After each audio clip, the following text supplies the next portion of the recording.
ഇപ്പോൾ കേരളത്തിലെ ആഭ്യന്തര വകുപ്പ് പ്രഖ്യാപിച്ച് നടപ്പിലാക്കി വരുന്ന ഓപ്പറേഷൻ തൂഫാൻ എന്ന സ്പെഷ്യൽ ഡ്രൈവ് കേരള പോലീസിന് ഒരു പൊൻതൂവലായി മാറിക്കഴിഞ്ഞിരിക്കുകയാണ്. ചുരുങ്ങിയ ദിവസങ്ങൾക്കുള്ളിൽ തന്നെ കേരള സമൂഹത്തിൽ വലിയ ചലനം സൃഷ്ടിക്കാൻ ഈ ഒരു സ്പെഷ്യൽ ഡ്രൈവിന് കഴിഞ്ഞിട്ടുണ്ട്. ഏകദേശം ഒരു മാസ കാലയളവ് കൊണ്ട് തന്നെ 3000-ഓളം കേസുകൾ പിടിക്കപ്പെട്ടു. ഏതാണ്ട് അത്ര തന്നെ പ്രതികളെ അറസ്റ്റ് ചെയ്തു. ലാർജ് ക്വാണ്ടിറ്റിയും സ്മാൾ ക്വാണ്ടിറ്റിയും അതുപോലെ തന്നെ കൊമേഴ്സ്യൽ ക്വാണ്ടിറ്റി ആയിട്ടുള്ള കേസുകൾ ഈ പിടിച്ച കേസുകൾക്കകത്തുണ്ട്. അങ്ങനെ വളരെ ശക്തമായ ഒരു സ്പെഷ്യൽ ഡ്രൈവായിട്ട് ഇത് മുന്നോട്ട് പോവുകയാണ്. കേരള സമൂഹത്തിന്, പ്രത്യേകിച്ചും വിദ്യാർത്ഥികൾക്ക്, യുവാക്കൾക്ക് ഏറ്റവും കൂടുതൽ ആവശ്യം ആയിട്ടുള്ള ഒരു ഡ്രൈവാണ്. ഏകദേശം അത്ര തന്നെ പ്രതികളെയും അറസ്റ്റ് ചെയ്യുകയുണ്ടായി.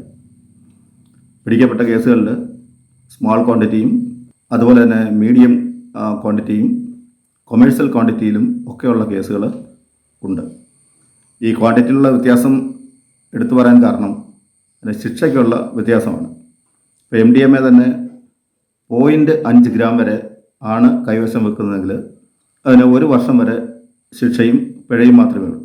എന്നാൽ ഈ 0.5 ഗ്രാം മുതൽ 10 ഗ്രാം വരെ, അത് മീഡിയം ക്വാണ്ടിറ്റിയാണ്, അതിന് 10 വർഷം ശിക്ഷ ലഭിക്കും. നിങ്ങളൊന്ന് ആലോചിച്ച് നോക്കണം. അതുപോലെ തന്നെ 10 ഗ്രാമിൽ കൂടുതലുള്ള കേസുകളാണെങ്കിൽ അത് കൊമേഴ്സ്യൽ ക്വാണ്ടിറ്റിയാണ്, അതിന് 20 വർഷത്തോളം ശിക്ഷയും 10 ലക്ഷത്തോളം ഫൈനും ഉണ്ടാവും. അപ്പോൾ അങ്ങനെ പല ക്വാണ്ടിറ്റിയിലുള്ള കേസുകളും ഇതിനകത്ത് പിടിക്കപ്പെട്ടിട്ടുണ്ട്. ശരിക്കും ഇത്രമാത്രം ജനസ്വാധീനം ചെലുത്തിയ ഒരു സ്പെഷ്യൽ ഡ്രൈവ് കേരളത്തിൽ ഉണ്ടായിട്ടില്ല എന്ന് തന്നെ പറയാം. മുൻപ് കേരള പോലീസിൽ ചില പ്രത്യേക ഓപ്പറേഷൻസ് നടത്തിയിട്ടുണ്ട്. ഒരു സമയത്ത് CDO പിടിക്കുന്നതിന് വേണ്ടി, അതായത് സിനിമ അതുപോലെ തന്നെ അങ്ങനെയുള്ള കാര്യങ്ങളുടെ പൈറസി വയലേറ്റ് ചെയ്തുകൊണ്ടുള്ള CD കടകൾ ഇഷ്ടംപോലെ ഉണ്ടായിരുന്നു. അങ്ങനെയുള്ള സമയത്ത് CD പിടിക്കാൻ വേണ്ടി ഒരു സ്പെഷ്യൽ ഡ്രൈവ് ഉണ്ടായിരുന്നു. നമുക്കറിയാം, ഒരുപാട് കടകളൊക്കെ റെയ്ഡ് ചെയ്ത് പിടിച്ചിട്ടുണ്ട്. അതുപോലെ തന്നെ ഈ ബ്ലേഡ് മാഫിയയ്ക്കെതിരായിട്ടുള്ള ഓപ്പറേഷൻ കുബേര, അതും സമൂഹത്തിൽ വലിയ ചലനം ഉണ്ടാക്കിയ ഒരു ഓപ്പറേഷനാണ്. അതിനുശേഷം വളരെ ശ്രദ്ധേയമായ ഒരു സ്പെഷ്യൽ ഡ്രൈവാണ് കേരള പോലീസ് ഇപ്പോൾ പ്രഖ്യാപിച്ചിരിക്കുന്ന ഓപ്പറേഷൻ തൂഫാൻ. നമുക്കറിയാം, വർഷങ്ങൾക്ക് മുമ്പ് ഞങ്ങളൊക്കെ പഠിക്കുന്ന സമയത്ത് ഈ കഞ്ചാവ് എന്നൊക്കെ കേട്ടിട്ടുണ്ട്. ബാക്കിയുള്ള ഈ ബ്രൗൺ ഷുഗർ, മോർഫിന്, അതുപോലെ തന്നെ OPM, MDMA ഇങ്ങനെയൊക്കെയുള്ള അതീവ ശക്തമായ ലഹരി മരുന്നുകൾ വലിയ കോസ്മോപൊളിറ്റൻ സിറ്റികളിലൊക്കെ ഉള്ളതായിട്ട് കേട്ടിട്ടുണ്ട്. പക്ഷെ നമ്മുടെ ഗ്രാമങ്ങളിലൊന്നും അത് അവൈലബിൾ ആയിരുന്നില്ല. പക്ഷെ ഇപ്പോൾ നമ്മുടെ ഗ്രാമാന്തരങ്ങളിൽ നമ്മുടെ കുഞ്ഞുങ്ങൾ പഠിക്കുന്ന നാട്ടിലെ സ്കൂളുകൾ, കോളേജുകൾ, ഇതിൻ്റെയൊക്കെ സമീപത്തും ഒക്കെ ഈ അത്യാധുനികമായിട്ട് സിന്തറ്റിക്കായിട്ട് ഡെവലപ്പ് ചെയ്ത ലഹരി മരുന്നുകളും ലഭ്യമാണ്. നമുക്കറിയാം, ഒരു 0.5 ഗ്രാം വെക്കുന്നതിന് 1 വർഷം ശിക്ഷയാണ്. 10 ഗ്രാം വെക്കുമ്പോൾ അതിന് 10 വർഷം ശിക്ഷയാണ്. അത്രമാത്രം പവർഫുള്ളാണ്, അത്രമാത്രം ഈ യുവതലമുറയെ കാർന്ന് തിന്നുന്ന ഒരു സംഭവമാണ് ഈ മയക്കുമരുന്ന് എന്ന് പറയുന്നത്.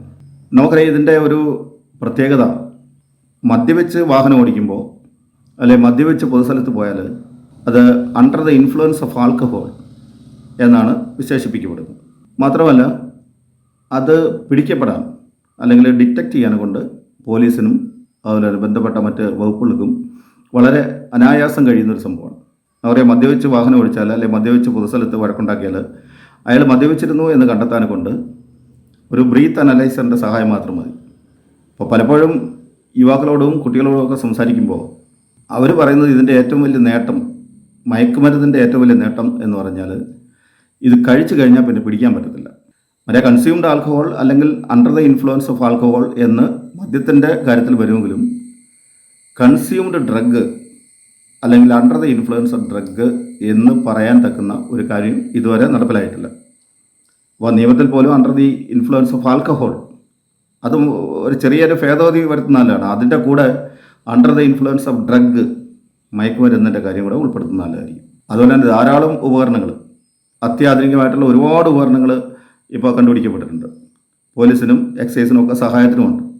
അപ്പോൾ ഈ ഡ്രഗ്സ് കഴിച്ചു കഴിഞ്ഞാലും ആ ഡ്രഗ്സിൻ്റെ അംശം നമ്മുടെ ശരീരത്തിൻ്റെ ഉള്ളിലുണ്ടെങ്കിൽ അത് ഏകദേശം 24 മണിക്കൂർ വരെയൊക്കെ അത് നിലനിൽക്കാൻ സാധ്യതയുണ്ട്.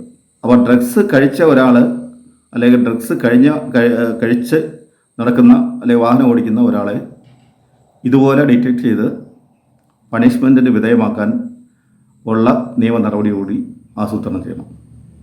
നമുക്കറിയാം, പലപ്പോഴും ഈ ലഹരി വസ്തുക്കൾ പിടിക്കുമ്പോൾ അത് വിൽക്കുന്ന ലാസ്റ്റ് കണ്ണി എന്ന് പറയുന്നത്, അവസാനത്തെ കണ്ണി എന്ന് പറയുന്നത് ഏതെങ്കിലും ഒരു വികലാംഗനോ അല്ലെങ്കിൽ വലിയ പകർച്ചവ്യാധിയുള്ള ഒരാളോ പെട്ടിക്കിടക്കാരനോ ഒക്കെ ആയിരിക്കും. എന്നാൽ നിയമത്തിൽ ഇപ്പോൾ നമ്മുടെ ഇന്ത്യയിലെ വളരെ ശക്തമായ നിയമങ്ങളിലൊന്നാണ് NDPS ആക്ട് എന്ന് പറയുന്നത്, ഈ ലഹരി മരുന്നുകൾ പിടിക്കുന്നതിന് വേണ്ടിയുള്ള ഒരു നിയമം. അപ്പോൾ ഇത് കഴിച്ചു കഴിഞ്ഞാൽ ഇത് ഇവരെ ഒരു അനായാസം പിടിക്കപ്പെടാൻ സാധ്യതയില്ല എന്നുള്ള ഒരു കാഴ്ചപ്പാടുണ്ട്. അപ്പോൾ ഇത് വിൽക്കുന്ന ലാസ്റ്റ് കണ്ണി എന്ന് പറയുന്നത് ഞാൻ ഈ പറഞ്ഞതിൻ്റെ കൂട്ട് തട്ടുകടക്കാരനും അല്ലെങ്കിൽ ഏതെങ്കിലും ഒരു വെട്ടിക്കടക്കാരനോ അല്ലെങ്കിൽ ഒരു വികലാംഗനോ ഒക്കെ ആയിരിക്കും. അപ്പോൾ ഈ NDPS ആക്ടിനകത്തും അതുപോലെ തന്നെ പല കോടതികളുടെ നിർദ്ദേശവും ഉണ്ട്. ഇത് പിടിച്ചു കഴിഞ്ഞാൽ അതിൻ്റെ സോഴ്സ് കണ്ടുപിടിക്കണം, അതിൻ്റെ കണ്ണി അല്ലെങ്കിൽ സോഴ്സ്, അത് ആര് വഴി വന്നു, ഇത് എവിടെ നിന്ന് വന്നു, അങ്ങനെ ചെയ്തെങ്കിൽ മാത്രമേ ഇത് അവസാനിപ്പിക്കാൻ കഴിയൂ. നമുക്കറിയാം, ഈ പല കേസുകളിലും ഇത് നിർബന്ധമാണ്, സോഴ്സ് കണ്ടുപിടിച്ചിരിക്കണം എന്നുള്ളത് നിർബന്ധമാണ്.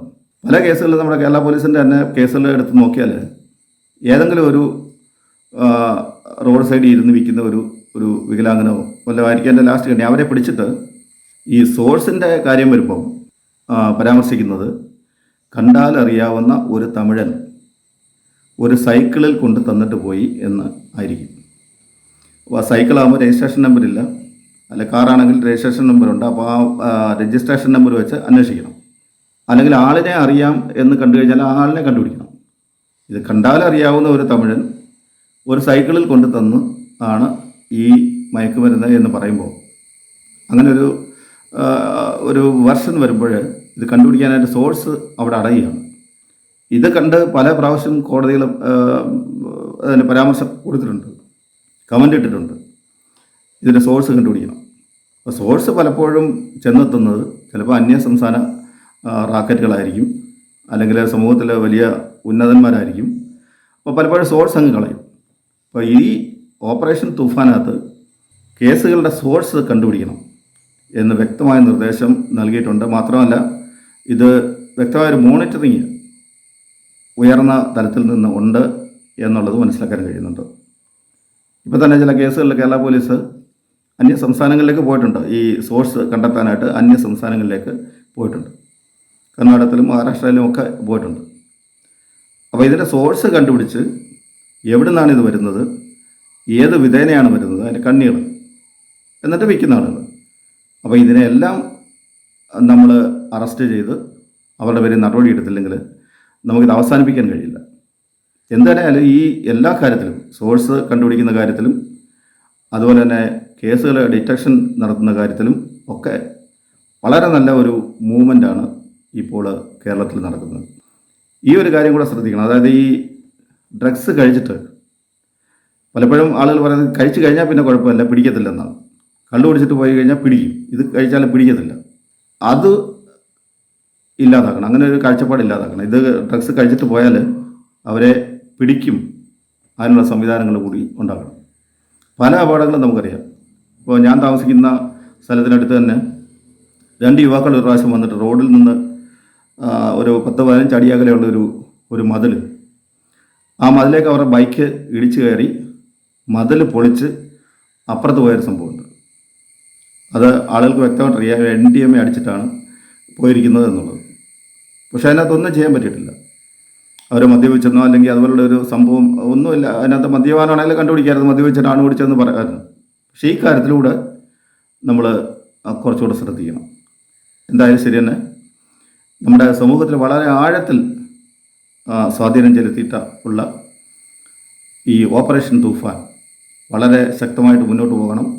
നമ്മുടെ സമൂഹത്തിനെ, പ്രത്യേകിച്ചും യുവാക്കളെയും കുട്ടികളെയും ഒക്കെ ഈ വലിയൊരു കരാള ഹസ്തത്തിൽ നിന്ന് മയക്കുമരുന്നിൻ്റെ ഒരു വലിയ നീരാളി പിടുത്തത്തിൽ നിന്ന് രക്ഷിക്കാൻ കഴിയണം എന്നുള്ള ആശംസ കൂടെ നിർത്തുന്നു.